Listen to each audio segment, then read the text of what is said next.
يا عالم السر منا لا تهتك الستر عنا. Ketahuilah bahwa semua itu ada ilmunya. Ilmu itu diambil dari guru, ilmu itu diambil dari pemahaman dari guru tentang masalah syahadat. Kalau ada seorang anak lahir dari perut ibu yang beriman,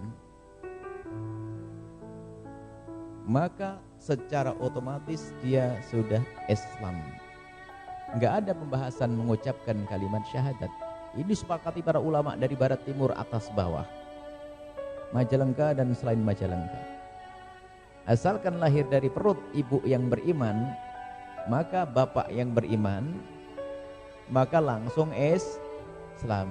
Nah, kemudian masalah mengucapkan kalimat syahadat itu dibahas. Bagaimana hukumnya mengucapkan kalimat syahadat? Hukum mengucapkan kalimat syahadat adalah wajib. Untuk siapa itu? Untuk orang kafir asli. Bukan Anda yang sudah sholat berhari-hari, sudah masuk Islam, suruh bersyahadat khusus. Nggak ada. Jadi syahadat itu kapan diucapkan? Untuk orang yang mula-mula dia kafir asli mau masuk Islam, yang pertama. Yang kedua, orang yang murtad dengan jelas-jelas murtad. Tiba-tiba mengakui adanya Nabi setelah Nabi Muhammad, atau mengatakan Nabi Muhammad bukan Nabi, maka itu murtad, maka dia harus bersyahadat lagi.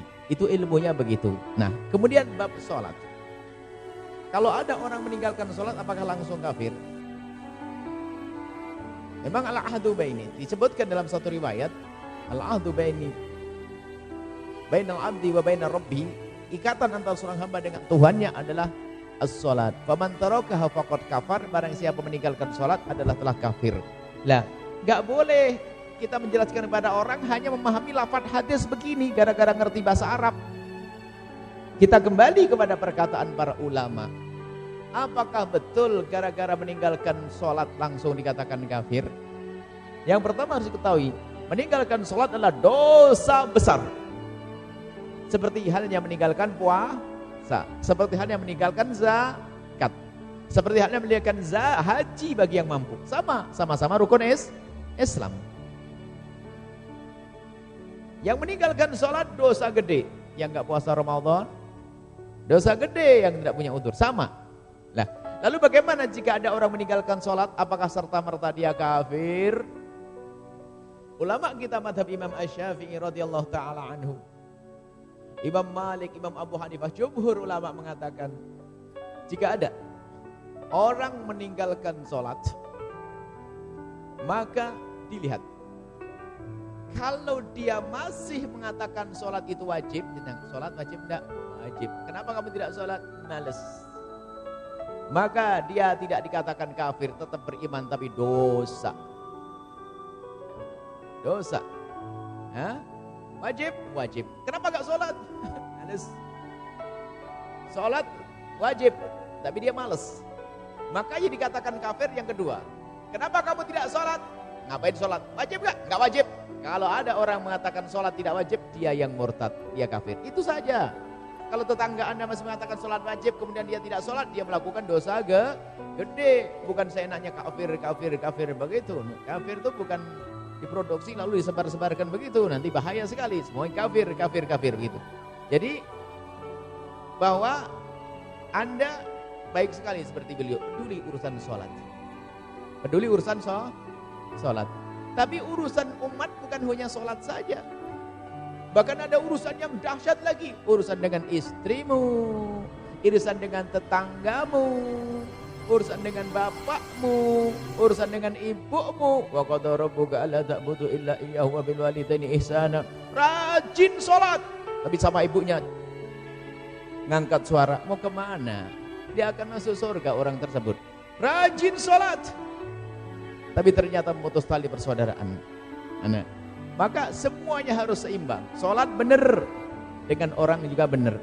Cuman kadang tidak sempurna. Ada orang baik dengan sanak kerabat saudara, tapi sholatnya bolong-bolong, tinggal dibenahi. Semoga berkat silaturahminya, sholatnya jadi benar. Ada orang rajin sholat, tapi sama saudaranya nggak akur, maka kita doain semoga berkat sholatnya dia bisa baik sama keluarganya. Nggak perlu kita menilai orang dengan nilai negatif.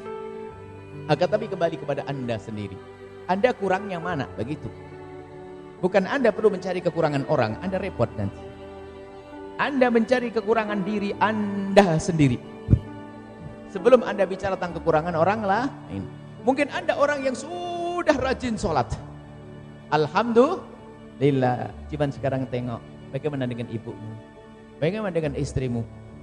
Ada satu lagi, Anda adalah orang yang sudah baik silaturahmi, Masya Allah, bantu saudara. Tengok sholatmu bagaimana. Jangan sibuk nengok kenapa kau tidak sholat. Itu babnya nanti setelah ku anfusakum, diri kita. Ini bab dakwah. Tapi pertama, paling utama adalah kita selamatkan diri kita sendiri. Baru kita bicara tentang orang lain, menyelamatkan orang lain. Nah, apa yang beliau tanyakan benar banyak. Ada orang sholat seenaknya, na'udzubillah. Wah, dosa besar. Meninggalkan sholat seenaknya, dosa besar. Satu sholat yang ditinggalkan cukup untuk masuk neraka jahanam. Tapi kalau dia punya iman nanti akan ke surga. Tapi neraka itu biarpun sebentar sakit, jangan ngentengin neraka. Maka kita doakan yang ada di sana, yang di dalam masjid, yang di luar masjid, jika ada di antara mereka ada hamba yang sering meninggalkan sholat, semoga Allah mengampuni mereka, menjadikan mereka ahli sholat. Baik, ini kembali kepada masalah syahadat. Jadi yang wajib mengucapkan syahadat hanya dua saja.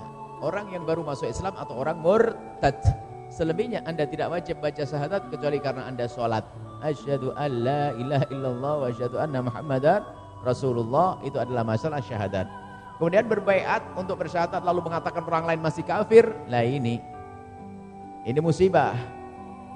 Seolah-olah dia tok yang paling benar. Ini juga kesalahan. Jadi syahadat, kalau belum baiat syahadat, belum Islam. Bagaimana belum Islam? Semua ulama mengatakan manusia yang lahir dari perut ibu yang beriman, maka dia adalah sudah Islam. Nggak ada yang berbeda dalam hal ini. Jadi semuanya dengan ilmu insya Allah akan terselesaikan, akan jelas.